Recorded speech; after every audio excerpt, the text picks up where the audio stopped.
బట్టతలతో బాధపడుతున్నారా? ఆధునితనమైన పద్ధతిలో hair transplantation చేయబడును. Face clinic, Hyderabad.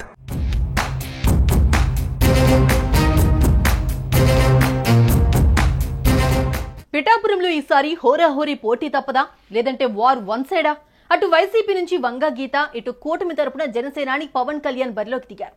ఇద్దరూ కాపు సామాజిక వర్గం నేతలే కావడంతో ఈసారి కాపులు ఎటువైపు ఉంటారు, ఎవరికి మద్దతిస్తారు? పవన్ కళ్యాణ్ స్వయంగా పోటీకి దిగుతూ ఉండడంతో వైసీపీ ఎలాంటి గేమ్ ఇక్కడ మొదలు పెట్టబోతోంది? జనసేన ప్లాన్ ఏంటి?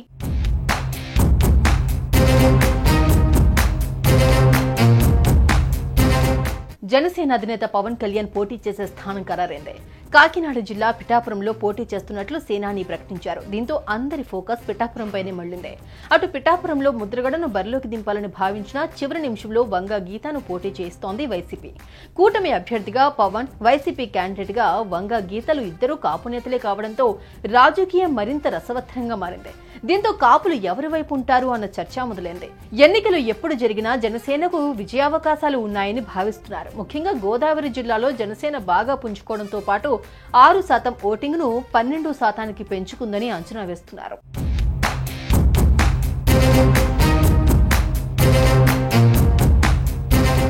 ఆంధ్రప్రదేశ్ మొత్తం మీద కాపు ఓటర్లు ఎక్కువగా ఉన్న అసెంబ్లీ నియోజకవర్గం పిఠాపురం. పిఠాపురంలో 91,000 ఓట్లు కాపు వర్గానికి సంబంధించిన ఉన్నాయి. ఇతరుల ఓట్లు 2,28,206 వరకు ఉన్నాయి. అంటే 75% ఓటర్లు కాపు సామాజిక వర్గానికి చెందిన వారు ఉన్నారు. ఈ ఓట్లే నియోజకవర్గంలో పోటీ చేసే అభ్యర్థుల మీద తీవ్ర ప్రభావం చూపించబోతోంది. గత ఎన్నికల్లో కాపు ఓట్లతో గెలిచిన వైసీపీ ఈసారి కూడా ఆ సామాజిక వర్గం తమ వైపే ఉందని గట్టిగా నమ్ముతూ వంగా గీతను పోటీకి దింపారు. అటు పిఠాపురంలో టీడీపీకి బలమైన ఓటు బ్యాంక్ ఉంది. మాజీ ఎమ్మెల్యే ఎస్వీఎస్ఎన్ వర్మ కూడా బలమైన నేత. 2009లో స్వల్ప ఓట్ల తేడాతో ఓడిపోయిన వర్మ 2014లో టీడీపీ టికెట్ నిరాకరిస్తే స్వతంత్రంగా పోటీ చేసి గెలిచారు. తాజా పరిణామాలతో పవన్ గెలుపు కోసం పనిచేస్తానని చెప్తున్నారు. ఇక పవన్ రాకతో ఒక్కసారిగా సీన్ మారిపోయిందని, సర్వేలు అన్ని చేయించిన తర్వాతే పవన్ ఇక్కడి నుంచి పోటీ చేస్తున్నట్లు ప్రకటించినట్లుగా జనసేన పార్టీ వర్గాలు అంటున్నాయి. వార్ వన్ సైడ్ అవుతుందని జన సైనికులు గట్టిగానే చెప్పుకుంటున్నారు.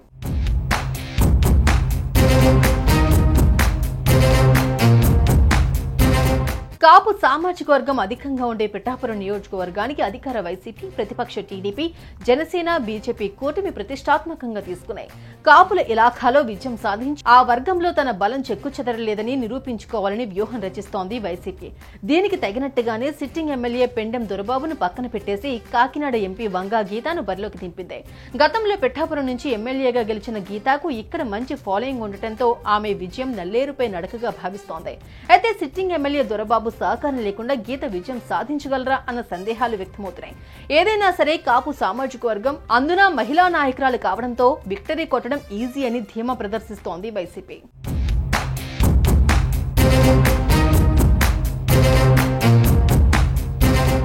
గత ఎన్నికల్లో గాజువాక, భీమవరం స్థానాల్లో ఓడిన పవన్ ను ఈసారి పిఠాపురం నుంచి గెలిపించి చట్టసభల్లోకి పంపాలని కాపులు ఫిక్స్ అయ్యారట.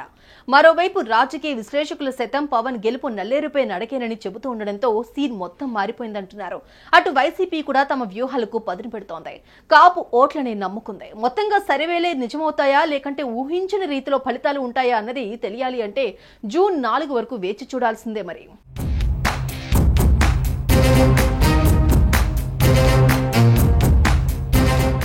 సుమన్ టీవీలో మీ పర్సనల్ అండ్ బిజినెస్ ప్రమోషన్స్ కోసం కింది నెంబర్కి కాంటాక్ట్ చేయండి.